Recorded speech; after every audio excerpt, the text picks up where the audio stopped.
السلام عليكم ورحمة الله تعالى وبركاته.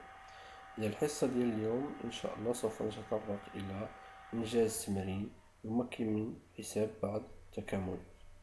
إذا الحصة ديال اليوم كتهم تلاميذ السنة الثانية بكالوريا، شعبة علوم الحياة والأرض، علوم فيزيائية، وشعبة مهني. إذا لحساب تكامل ما كنحتاجو الدوال الأصلية. دونك الجدول الآتي فهو جدول ديال الدوال الأصلية الاعتيادية.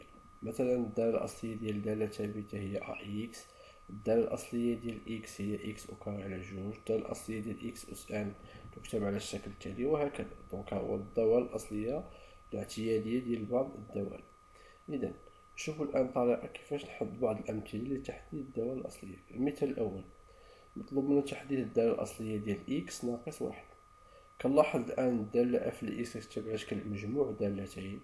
إذا ملي كتكون الدالة كتكتب على شكل مجموع دالتين أو طرح دالتين، طريقة تحديد الدالة الأصلية لا كندير الدالة الأصلية ديال الدالة الأولى ناقص الدالة الأصلية ديال الدالة الثانية. إذا من خلال الجدول عندنا الدالة الأصلية ديال x هي x أكاري على جوج ناقص الدالة الأصلية ديال واحد فهي دالة ثابتة، إذا الأصلية ديالها هي x، وبالتالي فإن الدالة الأصلية تكتب على الشكل التالي. نشوفو المثال الموالي. دونك مطلوب لنا تحديد الدالة 6x ناقص 4. إذا نفس الشيء كنلاحظو بأن الدالة التالية فهي عبارة عن مجموع دالتين، يعني غنحدد الدالة الأصلية ديال الدالة الأولى ثم الدالة الأصلية ديال الدالة الثانية. إذا هنا عندنا 6x، دونك نحتفظ بستة ونمشي ندير الدالة الأصلية ديال x فقط. دونك 6 في، إذا الدالة الأصلية ديال x من خلال الجدول راهي x أكاري على 2 ناقص 4x. الدالة الأصلية ديال 4 فهو عدد ثابت، إذا الأصلية ديالو هي التالية، إذا 4x. نمر دابا الآن للمثال الموالي. مطلوب منا تحديد الدالة الأصلية التالية. إذا كنلاحظ نفس الشيء بأن الدالة f صغيرة تكتب على شكل مجموع دالتين، يعني خصني نحدد الدالة الأصلية ديال الدالة الأولى ثم الدالة الأصلية ديال الدالة الثانية.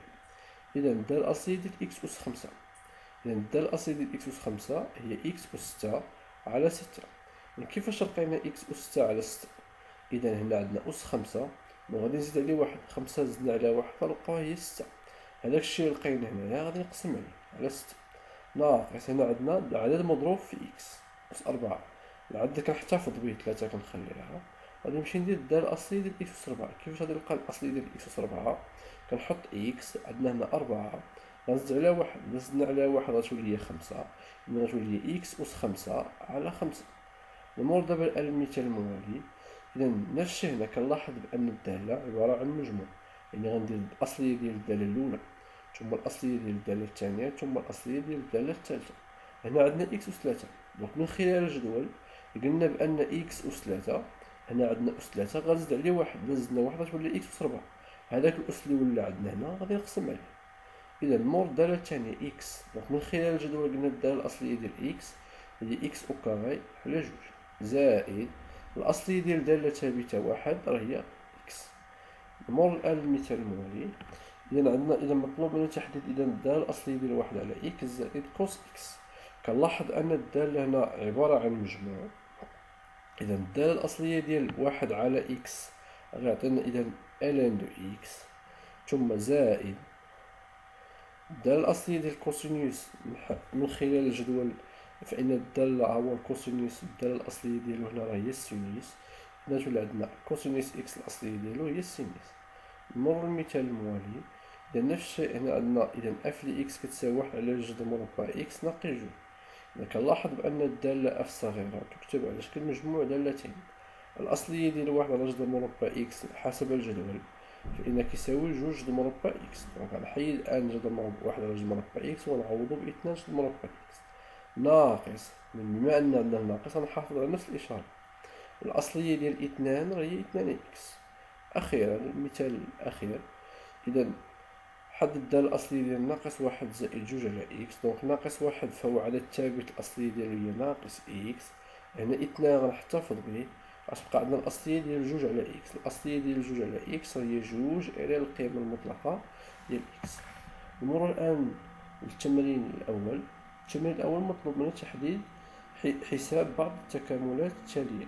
التكامل الأول واحد، مطلوب منا حساب تكامل من صفر لواحد ديال جوج إكس ناقص 3. دونك قلنا انك باش تحسب اذا التكامل خاصني نمشي نحدد اذا الداله الاصليه ديال هاد الداله هادي.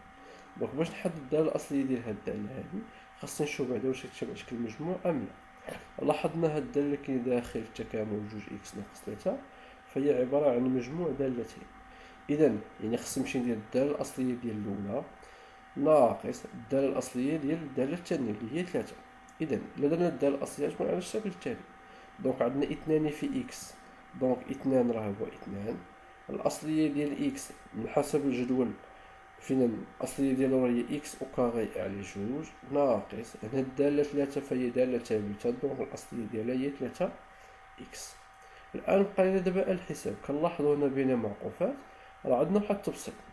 يعني يمكن لي نبسط هاد 2 اللي كاين هنايا مع هاد 2 هذا نختزلهم وغادي يولي الكتابه على الشكل التالي. دونك الا اختزلناهم غنحتفظوا غير باكس او كاري ناقص 3 اكس. وبقى لي دابا نحسب. دونك كيفاش كنحسب الان هاد الكتابه هادي؟ دونك باش كنحسب اش كندير قوسين، القوس الاول ناقص القوس الثاني. اذا القوس الاول اش كندير في القوس الاول؟ كنمشي لهاد العدد اللي كاين هنايا واحد، هاد العدد واحد كنعوضو هنايا فيما غتبان لي اكس هنا غنعوضها بالعدد واحد ناقص اش غندير في القوس الثاني فيما غيبان لي دابا الان اكس بين المعقوفات هنا غنعوضو بعدد صفر. دونك ملي غنعوض بصفر غادي نلقى على الشكل التالي. دونك ملي غنعوض بواحد هنايا في هاد الكتابة غنلقى 1 أس 2 ناقص 3 في 1 ناقص ملي غنعوض بزيرو غادي نلقى 0 أس 2 ناقص 3 في صفر. دونك ملي غنحسب هادي غادي نلقى على الشكل التالي 1 أس 2 راه هو 1، 3 في 1 راه هي 3، 0 أس 2 راه هو 0، 3 في 0 راه هي 0. دونك هاد الكتابة كاملة هنا 0. هاي عوضنا هنا. دابا نحسب 1 ناقص 3 راه هي ناقص 2، وبالتالي فإن التكامل لواحد كيساوي ناقص 2. نمروا دابا للمثال الثاني. المثال الثاني نفس الشيء مطلوب منا حساب التكامل التالي. اش كنلاحظ قلنا باش نحسب التكامل ما خص نحدد الداله الاصليه ديال ما بداخل التكامل. اش كنلاحظ هنا هاد الداله هادي تكتب على شكل مجموع 3 دوال. يعني باش غنحدد ليك اذا التكامل خص نحدد الداله الاصليه ديال 4 اكس أس 3 ثم الداله الاصليه ديال اكس ثم الداله الاصليه ديال 1. اذا غيولي على الشكل التالي 4 ما كنقيسهاش كنخليها. بقات لنا دابا الان الاصليه ديال اكس أس 3. الاصليه ديال اكس أس 3 اش غتساوي؟ هنا عندنا أس 3. دونك حسب الجدول السابق غتولي عندنا اكس أس 4 على 4 ناقص غادي نمشي نحدد الاصليه ديال اكس على حسب الجدول غتساوي هي اكس او كاري على 2 ثم في الاخير الاصليه ديال 1 راه هي اكس. اذا الان كنلاحظ بابا بين المعقوفات راه كاين واحد التبسيط. دونك التبسيط غادي يكون على الشكل التالي. دونك يمكن لي نبسط اذا 4 مع 4 غيتختزلوا. دونك غيولي عندنا على الشكل التالي. بقى عندنا اكس أس 4 هنا ما كاين حتى شي تبسيط. هنا ما كاينش تبسيط. اش بقى لي دابا الان؟ بقى لي الحساب. دونك كيفاش كنحسب دابا الان هاد الكتابه هادي؟ كنكتب القوس الاول ناقص القوس الثاني. اذا كيفاش لقينا هاد الكتابه من داخل القوس الاول؟ اش درنا؟ شدينا هاد العدد واحد عوضناه هنايا. دونك ملي غنعوضو غادي نلقى هي 1 أس 4 ناقص 1 على 2 زائد 1. فيما بانت لنا اكس كاين هنا عوضنا بواحد ثم غنجي اذا كيفاش غادي نلقى هادشي ما بداخل القوس الثاني؟ غنعوض بصفر. غتولي عندنا 0 أس 4 ناقص 0 على 2 زائد 0. دونك ملي غنحسب هادشي هذا غنلقى كيساوي دونك 1 على 4 زائد 1 راه هي 1 زائد 1 راه هي 2 ناقص 1 على 2 عطيني 3 على 2. هنا القوس الثاني يعطينا 0. دونك الا حسبنا هادشي غنلقاو 3 على 2. دونك نمروا للمثال الموالي. دونك نفس الشيء بالنسبه للمثال الثالث. اش كنلاحظ هنايا؟ كنلاحظ ان الداله اف تكتب على شكل كنلاحظوا ان الداله اف تكتب على شكل جداء دالتين. يعني الداله الاولى في الداله الثانيه. حنا قلنا كنعرفوا اذا كنحدد الداله الاصليه غير الا كان عندنا الجمع. دونك اول شيء خصنا نرجع دابا الان هذا الشيء ما بداخل التكامل خصنا نرجعو على شكل مجموع دالتين. دونك باش نرجعو على شكل مجموع غادي نشرب. غادي نضرب اذا اكس في 5 اكس أس 3 ثم غادي نضرب اكس في 2 على اكس. دونك ملي غادي نشرو غادي نلقى الكتابه على الشكل التالي. غادي نلقى 4 اكس أس 4 ناقص 2 حتى تختزل لي هاد اكس هذا مع هاد اكس اللي كاين هنا. الان ولات الداله عباره عن مجموع. يمكن لي نحدد الداله الاصليه. دونك الداله الاصليه تولي على الشكل التالي. غنحتفظ ب5 الاصليه ديال اكس أس 4 على حسب الجدول. دونك قلنا إكس أس 4 زدنا هنا واحد غتولي عندنا هي 4 زائد واحد هي 5 مقسومة على 5 ناقص الأصلية ديال الثابتة 2 راهي 2 إكس. إذا الآن كنلاحظ هنا ما بداخل الأقواس. يمكن لي الآن ندير واحد التبسيط. يمكن لي إذا نبسط إكس 5 مع 5. دونك غتولي على الكتابة على الشكل التالي. دونك غتولي عندنا إكس أس 5 ناقص 2 إكس. ونمر المرحلة الموالية اللي عندها علاقة بالتعويض.